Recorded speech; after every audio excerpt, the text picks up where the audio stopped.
திருப்பத்தூரில் அமைச்சர் பழனிவேல் தியாகராஜன் நலத்திட்ட உதவியை வழங்கிய போது எம்ஜிஆர் பெயரை கூறிய முதியவரால் சலசலப்பு ஏற்பட்டது. தகவல் தொழில்நுட்பத்துறை அமைச்சர் பழனிவேல் தியாகராஜன் மாற்றுத்திறனாளிகளுக்கு தமிழக அரசு சார்பில் பேட்டரி வாகனம் மற்றும் 3 சக்கர வாகனத்தை வழங்கினார். அப்போது இது யார் தந்த வண்டி என கேட்க முதியவர் ஒருவர் எம்ஜிஆர் தந்த வண்டி என பதிலளித்தார்.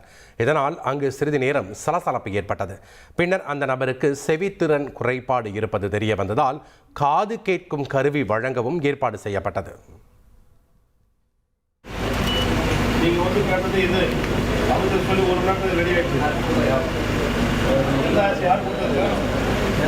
யார் கொடுக்குறது? எம்ஜிஆர்